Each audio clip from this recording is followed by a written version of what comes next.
live. Hey guys, welcome to episode 13, Valken Debrief, here at the beautiful Colorado Ranch. And it is getting cold. It's supposed to snow today. Yeah, we're gonna get some. It's not sunny today, so it's not always sunny in Colorado, like 300 days out of the year. But I kind of like the fall weather, so I'm good. Anyway, we're here with Sean, some guests today, Sean and Cameron. We don't need introductions. Everybody knows who we are. Yeah, I know, right? Kiowa Creek Airsoft here in Colorado, up in Broomfield. No, Bennett, Colorado. Bennett, out east, buddy. Yeah, we're all the way out on I-70 there. I think I just gave away where he lives. Come find me in Broomfield. Yeah, all of Broomfield. Of Broomfield. So they're going to be joining I don't us think we have today. enough room. If we had one more guest, I think we could probably like fill up the screen with all our little name tags. Yeah. Because it's like faces are all covered.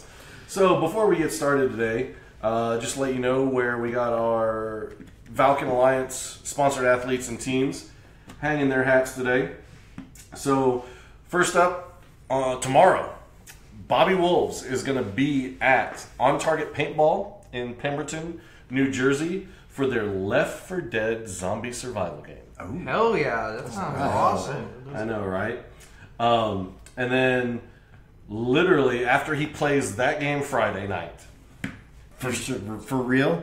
yes, he's gonna like sleep like 3 hours maybe, and then he's gonna get in his car and then drive down south to Ballahack for their 10-year anniversary.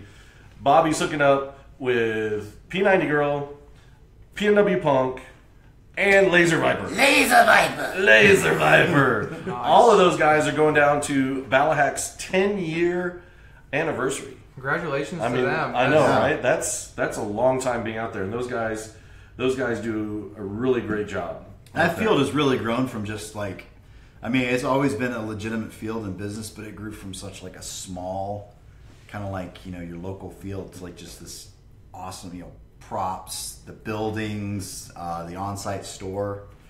Like that place has come a long way. Oh yeah, absolutely. Like they put money into it every year, and it's building. And also on Saturday, Nemesis Milsim, one of our other sponsor teams, is going to be out at Black Ops in Bristol, Wisconsin. They are putting on their own event called Autumn Fog. Autumn what? Autumn Fog. Okay. Autumn Fog. It is so fun. You guys are running out of op names.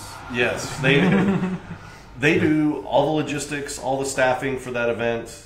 I mean, and there's only 8 of them, and they do it all. And it's last year, Dragonfly, she dressed up as this vampiress, and she was like going after people, turning them into vampires. It was she was like the blood, the glory. Was so awesome. We're airsofters. We're not LARPers. I know, right? Like, what is That this? was airsoft, man. And Make LARPing great again. also this weekend, down at D14 in Sanger, Texas, Raptors Airsoft team is going to be down there for Op Cerebus. So we got a lot of people just everywhere this weekend, which is awesome. Airsoft is alive and well. It's happening. It's man. alive. Which And you know, if you see Punk, he loves hugs. yes, He loves and hugs. if when you go down to Ballahack and you see Punk, please ask him to go to prom. You have to do that. That is Yes, just- prom is a big deal. for Punk. Yes, Yes. Punk does not want to be left out of prom. Straight He'll up. go get a tux and everything with like the little skull and crossbones, Jolly Rogers cummerbund. I mean, he'll do the whole thing. Oh yeah, Like Rob Zombie at your high school prom. absolutely. All right, so Kaylee wants our tabletop cover. I know she. I'll have you guys know. Remember when I said no stamping on the table and someone left a little red stamp? There's My a stamp. boss saw it this morning. Yeah. Yeah. Yeah. Yeah. I said. She wants your hoodie though. And these are awesome. We'll be launching some new Valken Life apparel at World Cup next week. So, I mean, if you're in the Orlando area, I mean, you're digging the Valken apparel. Heck yeah. You know, I love it.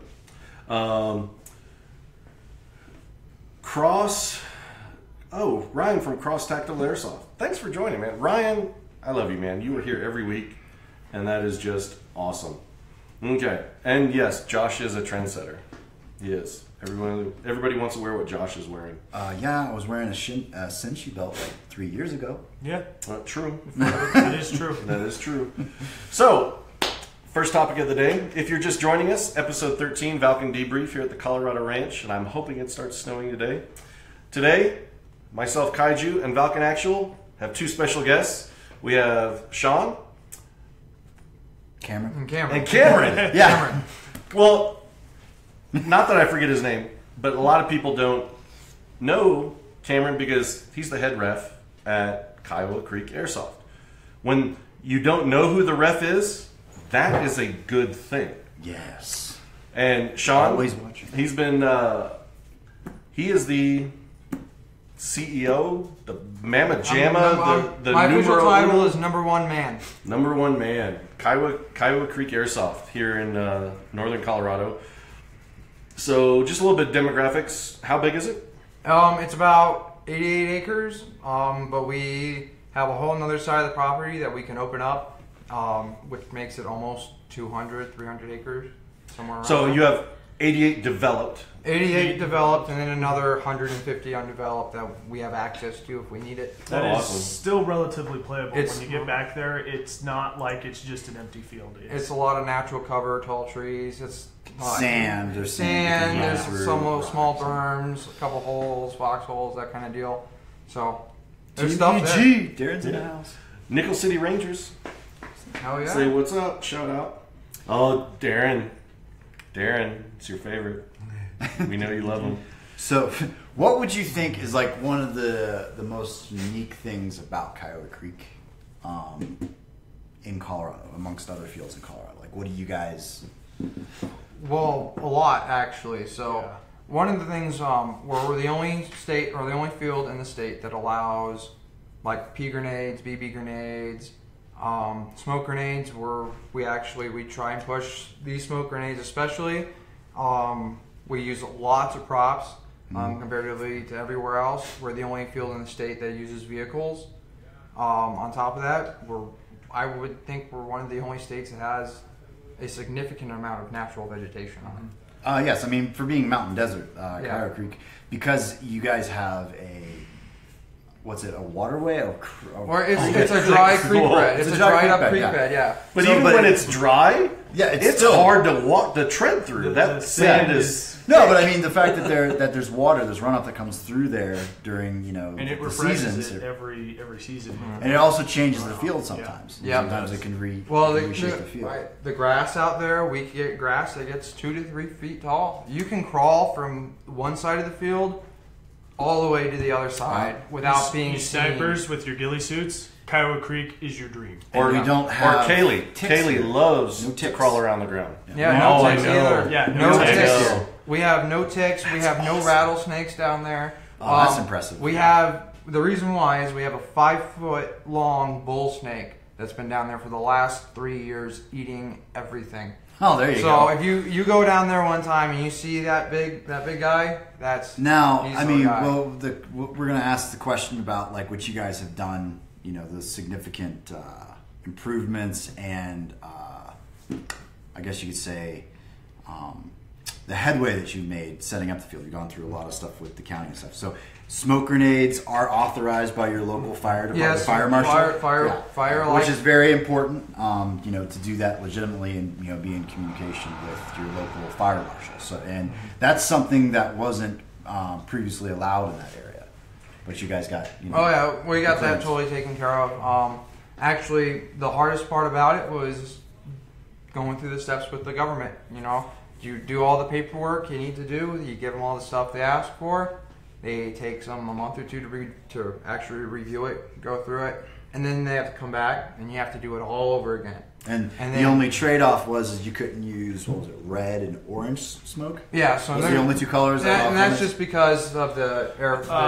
We're relatively close to Colorado's DIA. Okay. CIA, Front Range, airport We're- there, we're and I close think to Watkins as well. Two relatively large airports, which makes low altitude flyovers pretty common. So Okay.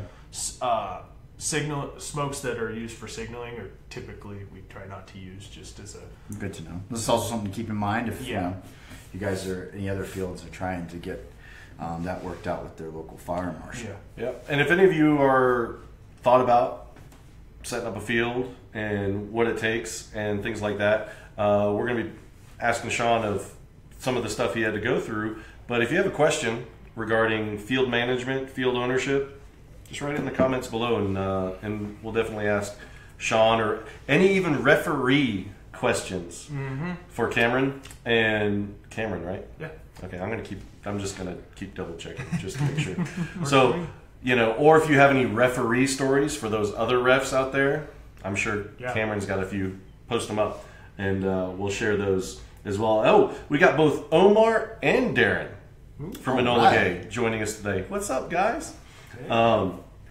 So tell us, because we just recently had a grand reopening of Kiowa Creek, right? So tell me how you got involved in the. We'll rewind a little bit. How did you guys get involved in the airsoft? How far back? I must have been 12 years old, 24 almost now. I think So 12 years ago. I was 7, so almost 9 years, 10 years. So Yeah. Cool. We're just plinking springers in the basement, backyard. about the same, yeah. And you guys are from Colorado? Yes. Yep. Okay. Born and raised here. So. Cool. I can't say the same. So, what was your first experience or exposure to Kiowa?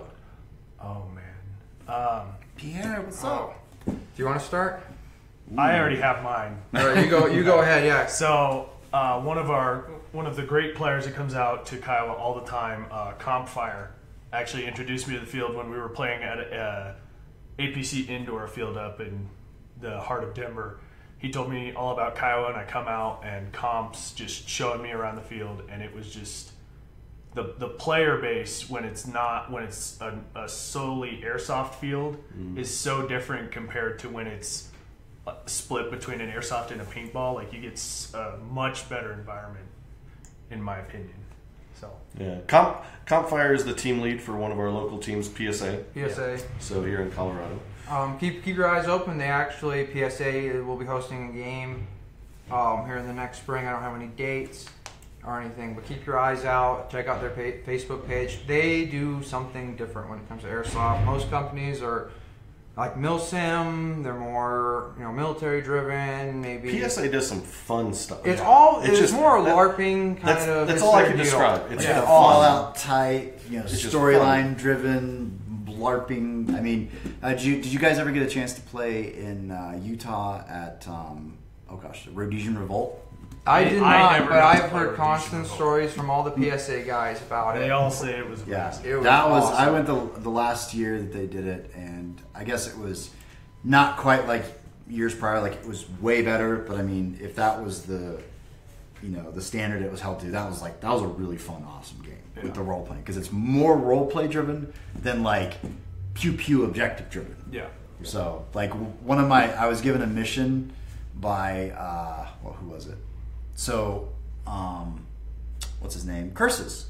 Oh, yeah. Okay. Yeah. Curses and Chris Spar were running the local pub. Club Yuri, right? Club Yuri. Yeah. Club Yuri. Legends. And they paid me, the in-game cash to get. They wanted me to bring Seth Charbonneau from Milsim Labs back to Club Yuri for a birthday party. But I had to bring him with a black bag over his head. So like, I go, hey, let's go to town. Let's go get a drink. And like right before we go in the door, I'm like, sorry. And he's like, what? And he's like, what? And I push him through the front door. Whoa! So we got a couple questions. Yeah. John from Zero Customs, he's asking about insurance that covers pyro. So I guess it really depends on where you go. So our insurance company is the local one out in Bennett, and a lot of companies that use they use it. We got like JTAC uses the same company. Pretty much almost every large event company that over in that area, Strasburg, Bennett, they use that same company, and they allow smokes, they allow pretty much. I mean, really anything. Then I mean, it's a really small town. It's unincorporated Adams County. Yeah, but I mean, there's still a lot that goes on in the area. They have their own rodeo. There's like SCA, Society for Creative and Actors, and stuff, all that stuff. So there's a lot of stuff that goes on in like the Bennett kind They of. got racetracks too. Yeah, a lot of racing going on out there. Yeah, so I mean, it sounds like they're using like a backwoods, insurance company. It's okay with anything, but no, it's actually there's a lot of stuff. There's a lot of stuff with it that we can't do, but we can do pretty much all the cold burning smokes. And part of it is Colorado's extreme sports laws allow insurance companies to be a little more open to these things as well. So there you go. There you go. Also, Aaron from Tap Airsoft down in Florida, one of our sponsor teams. This question would probably be for you, Cameron. He asks, how often do you go back to the staging area? At my local field, we'll go out and maybe play 2 to 3 short games. I'll use 2 to 3 high caps and then head back into reload, maybe 20 to 30 minutes. Do you guys just do one big game, then head back into reload / rest, then repeat, or what? It really depends on what game mode we're running and the crowd. We have certain games where we'll run it and it'll only be like 10 minutes, so we'll just have players flip sides and then run it 2 or 3 more times. One of our favorites for that, especially as a warm-up game, is a kill confirmed game, which you get hit, you kneel in place. If you get tagged by your own team, you go respawn. If you get tagged by the other team, you're out of the game, you return to the staging area.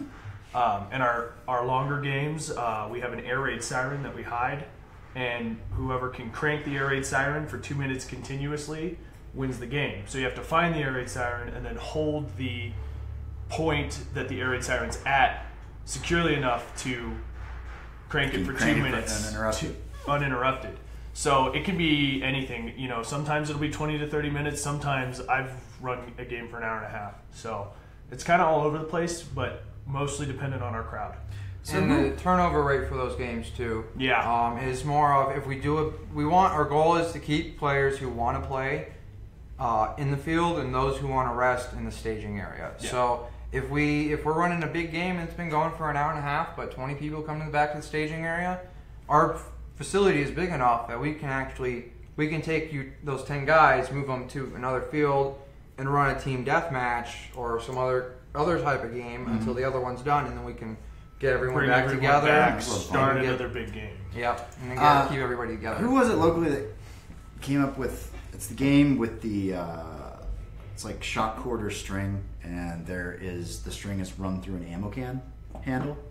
And it like goes all over the field, and you have to get it from one end to the other. That was like one of the best games I ever played. That's pretty interesting. That's a long. Yeah. That's There's basically paracord tied from one end of the field to the other. Right, but it can go like through windows, around buildings, and it's laced through an ammo can. You got to traverse that ammo can from one end to the other. Yeah, that's so much fun. That's pretty crazy. We haven't run that one yet since we reopened. Mm-hmm. But we definitely, that's a great idea. Yeah, it's a lot of fun because it's like you have to push it, and it creates really interesting gameplay dynamic because you don't know where it's going. Is the thing. You can't be like, hey, we'll just go to that building with the cover, or we'll sit here. It's like, you'll get it and you'll pull the string up and you'll see it goes to someone else. Oh, man. Okay. Yeah. So Greg Nickel asks, do you guys like to let the players vote on game mode, or do you prefer to have a more structured schedule? It's about 50-50. I prefer to come up with the game modes ahead of time just because there's no confusion on what version of a game a player wants to play. If I have people vote, it's more likely to have confusion of I wanted to play this. I wanted to play this version of this game mode. And it's like I have my rules for certain game modes. Gotcha. So I prefer to just give the players, we're playing this next. If you want to sit out. And we'll get another game going on another field. That's okay, Mark Lucas. Polar Star and a tip. Really? No. It's really? I get to choose between a V12 with the new programming, or I get to choose a First Strike AR1. So, I mean, I think that's a harder choice. I'd go with an AR1. Based on the feeling, I go with the AR1. The AR1, definitely. Especially with the stock. The air stock. Immersions. I'll have to show you guys later what else it can do. Another question. Ryan Brown asks, how many admins do you have to have, or to cover those 88 acres? So because we've split the field up. So the field split up into 3 different fields. So depending on our crowds, like if we get, it's pretty usually 1 to 2 refs a field. So each field's about 15 to 30 acres, depending. We have one field. Each field's a little bit different, but it's about pretty much 1 to 2 refs per field is more than enough. Even 1 ref per field is more than enough, depending on the crowd. If we got 20 people out there, there's like 1 ref walking around is playing. Yeah. Usually what happens for us is because our field is relatively, like compared to how our field is set up on the stuff that is developed, it's relatively short this way and long. So the fields are kind of long. So having 2 refs to start the game, because the 2 spawn points are far away from each other, and then 1 ref will walk off and either move on to something else, because a lot of our refs do double time as on-site techs. And then, we also do in-game admins too. Which help. In-game admins as well. But to get that started, and then we have 1 ref walk around. So the in-game admins really help too. We have a lot of volunteers who come out and help, and who have been kind of just like the people who are helping Kiowa grow. I mean, I can do as much as I can by myself. Basically, the OGs that go out and that we have enough energy to go like a couple games. And then they'll throw on a red vest and like, all right. Well, not even that. So some of the players out there, the OG players who want to come out and play, we give them a radio, and then when the game's ready to start, we can rely on them to help us start the games. So we don't ever have to, if we're short-staffed, we don't have to bring anybody extra in. It helps run the business. I see a question here. Another question from Aaron. Do you set the teams for the day and no one switch sides, or do you have to constantly redo teams as people decide to stay in the staging area? It's kind of 50-50, because again, depending on the crowd, if the crowd wants to play all day, I don't have to switch teams up a lot unless I see a disparity in play level starting to emerge, where one team is just starting to get stomped every game, and then I'll switch teams up just to get some new blood on different teams. Because you guys just use that 1-inch we just use plastic tape. But if they're pretty even teams and everybody just wants to keep going all day, I'll just run them all day. If people come in late or don't know what team to be on, pretty easy to figure it out. Yeah, usually what happens is I'll count off, and whichever team has less, when people come in late, I'll throw them on the team who has less. So Woodcock asks, do you do set camos, or do you do some kind of markers on the arms? And just to reiterate, they use the plastic 1-inch tape that you get from or the Home Valken Depot. colored armbands. Well, we'll send some our way, please. Yeah, I got a whole box. But I've seen you guys. I mean, I've seen this up to 4 colors. Yeah. Oh yeah. Out of your place. One game that PSA inspired for us is the Tribes game. That is mostly their game. They run it, but we adopted it. We adopt it and run it occasionally, and that can be up to 5 to 6 different colored tapes. And it's kind of like an absorption game where each tribe has to try and eliminate the others and get them on their team. Yeah. Do you find yourselves? Mark Lucas is asking. Do you find yourselves having to do integrity checks often, just to looking to make sure people are calling their hits, or hit wise? I haven't had many issues. More issues that I've been running into have been new players with iPro and taking masks off. Masks off, and mags in the staging area. The environment at Kiowa, hit calling isn't an issue for us so far. That's what I've noticed. Yeah. That's the times that I've been out there. It's no one's ever coming off heated that somebody's cheating or not calling their hits, and that's really good to see. What we do is if you run into a player that's on the field and you have an issue with them, find a ref, identify the player, and then pretty much we'll just follow. We kind of eyeball them. We'll follow them. If we catch a player doing something wrong, we record it, and that way we know who's doing what, and then we take action from there. Yep. Gotcha. Goodbye for the day. If you're a repeat offender, don't ever come back. Do you have a minimum engagement distance? So it depends on our FPS limits. At Kiowa, We go by joules instead of FPS, as I think most fields are switching to now. Or at least should be. So for SMGs, which we classify as a pistol caliber carbine, something using a pistol caliber magazine, if it shoots at 1 joule, it can go full auto with no minimum engagement distance. Pistols and rifles are 1.5 joules with no minimum engagement distance, and those are semi-auto locked. Semi-auto. Semi-only, yeah. But don't have to be semi-locked. Our DMRs are 1.87 joules, and those are semi-auto locked, but there's no requirement for a 308 style magazine with us. Scope. Yeah. Does it does, full stock? Like, oh, come on. As long if it's shooting over We're 400 trying. and under 450, Yeah. you're going to get a minimum engagement distance of and 50 feet.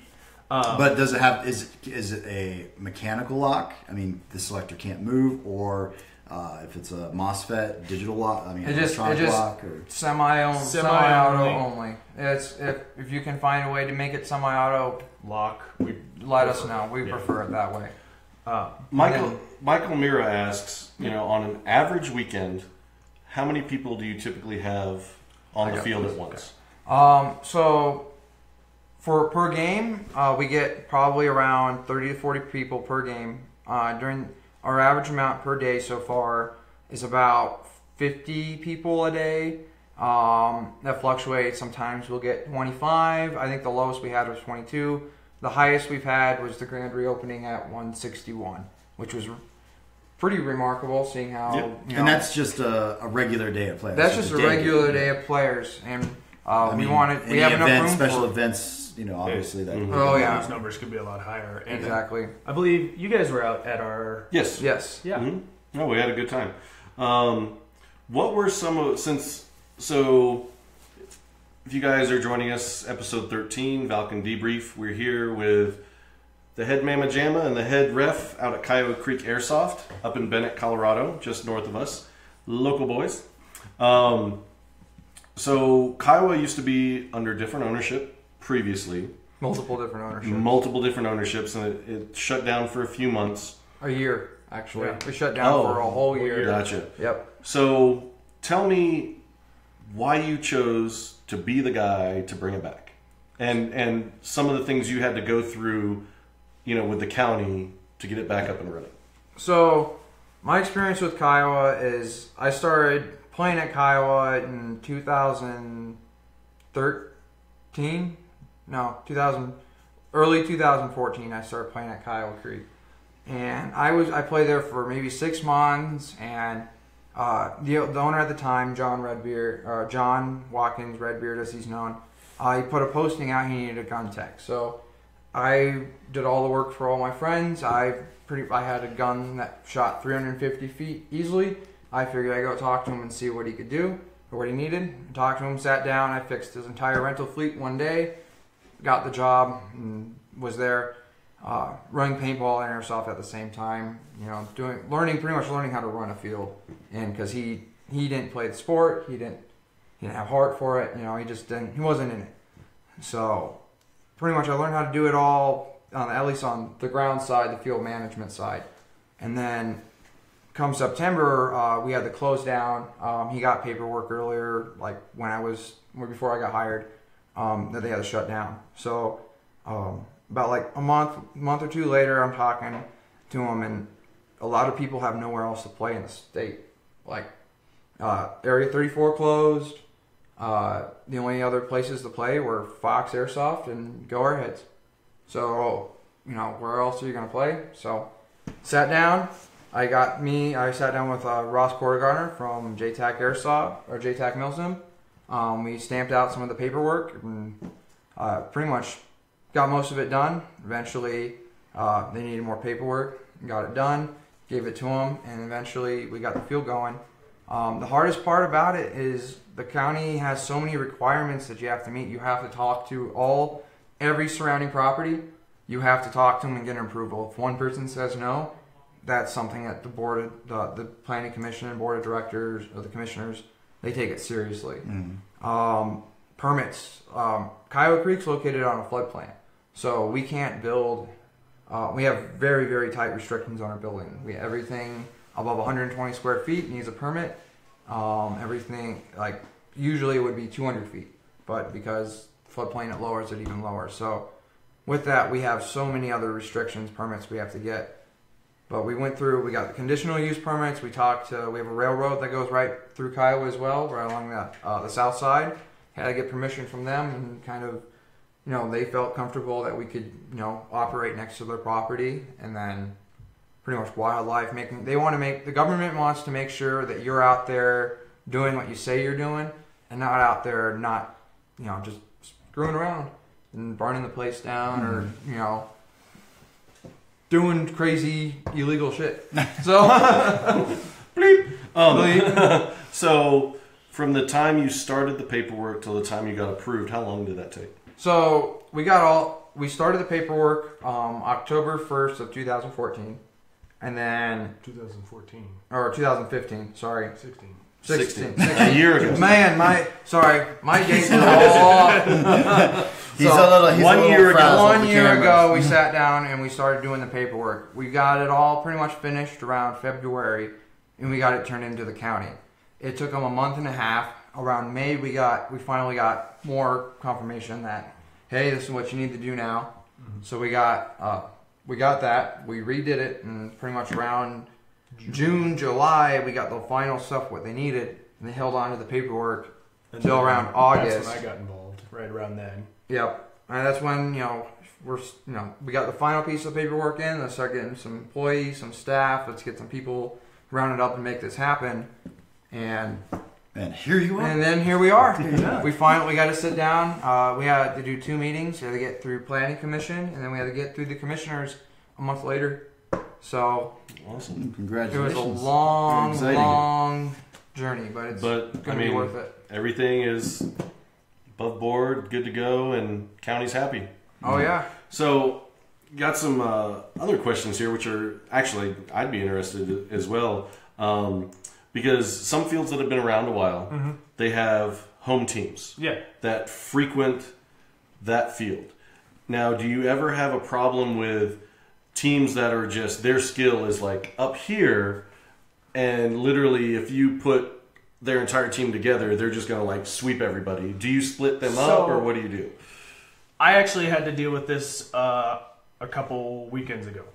We had a group of one of our home teams that is very skilled, CX Milsim. Shout out to them, Mikey, Neeraj, Nathan, Swanson, all you guys out there. You guys all rock. CX Milsim, and then we had a group of very new players, very new players. All that didn't first timers. I think there were 12 of them. There's 12 of them, yeah. And there are 10 players for CX that day.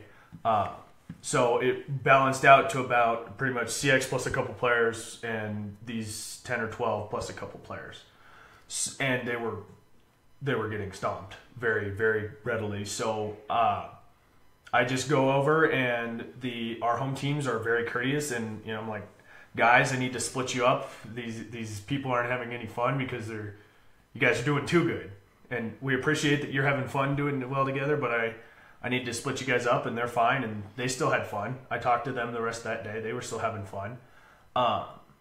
But in general, when we don't have groups like that and I have multiple teams, sometimes I'll split them up, and if I have 2 teams that are of relative skill, I'll try to put both teams against each other, let them test themselves. So gotcha. It depends on the weekend. But for the most part, I'm not afraid to split up teams, and our teams are usually pretty good about being split up. You're coming out to play with your friends, expect to shoot at your friends too a little bit. Yeah. Oh, yeah. Right. Woodcock, my BFF, he has to do the local fields here support one another, or they try to compete, because he says he believes that fields have to support one another to continue to grow the community, and the community has to help. Our philosophy at Kiowa Creek is we cannot grow the sport alone, and we need everyone to pretty much do their part. We work really closely with Fox Airsoft down in Parker. Josh and Jacob and all the guys down there who run the field are an amazing group of guys, and we try and work together to kind of create a standard of how we want the sport ran in Colorado. We want the same rules. You go to every field, you're not worrying about you know, or am I shooting too hot for this field? Am I shooting like I can't do this, I can't do that? We want everybody to have the same experience no matter where you're at. The only difference, though, being is because their field is located so close to the city, there will be some things that they can't do, such as pyrotechnics. That we can do. That it will be the draw for us, and then players that aren't a fan of that can go there, is the idea. And you know, people, you get to pick and choose where you want to play, and you know, you play where you find it's fun. But we do try to work with our other fields because we do agree with that. Yep. So, and a good segue, smoke grenades, because you mentioned pyrotechnics, and your insurance does cover it. You allow it. It's cold burning. You know, staying away from the red and orange. Yep. Sideways bowl. Yes, because we here at Valken are a Enola Gay distributor. You can get it local pickup at any of our four. Oh, yes. Yes. So we have our warehouse in San Diego, our headquarters in New Jersey, here in Colorado, and we just opened up a new warehouse in Arkansas. Yes. So, Nice. I forgot about Arkansas. For one. Sorry, Andy. So, yes, local pickup. I mean, it's great. Any of our 4 locations across the U.S., you guys love using it. You guys love using black. Oh yes. We Love using sell black. a lot of that. Yeah. Oh, yes. Players love the black. Awesome. to go with the black guns. Oh, Black yeah. guns matter. And so, Black guns matter. next big event for you guys is when? Tell us the details. Okay, Okay. so our next event is a big one, guys. So for all you guys coming from the Kiowa Creek, if you live in Colorado, pay attention. Or if you're in the region, we're doing a big game. November 26th is Operation Red Sleigh Down.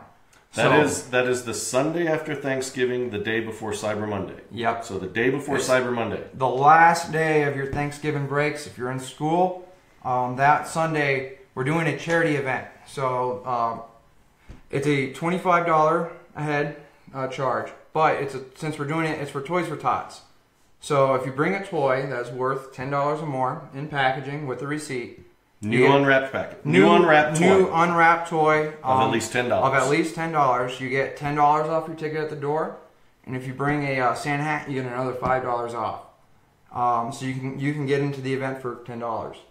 Do they have to play in the Santa hat? Yeah, you have to play. That is part of our uniform requirement. Yeah, it's part of the uniform requirement. This is awesome. You have to play this in the Santa hat. There's no other uniform requirement other Can I than have a bah the humbug? Santa One of those hat. bah humbug ones? Yeah. Santa hat's a Santa hat. Santa hat's a Santa hat. One thing is there are no uniform requirements. Multicam, green, whatever.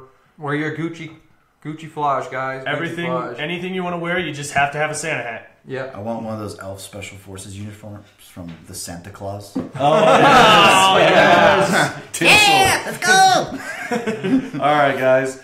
That about wraps it up for us today. This has been a great show. Thank you guys for driving down. Thank you for having us on. Yeah, we this is appreciate awesome. No, this is great. We love having special guests here. We're starting to make a habit of it. Yes. And makes so- for fun. Because and, I get tired of talking to him all the time. So please volunteer, should have stop some. by. Yes, and next week, gonna have another special guest because Josh will not be here with me. Unfortunately, he's gonna be down at the Paintball NXL World Cup Championship In Orlando, Florida. Orlando, Florida next weekend. So sounds like me fun. and Mason will be holding down the fort here. And so be sure to tune back next Thursday, 6 p.m. Eastern, 3 p.m. Pacific to see who our special guest will be next week. Thanks, guys, for coming out. Thank you very much.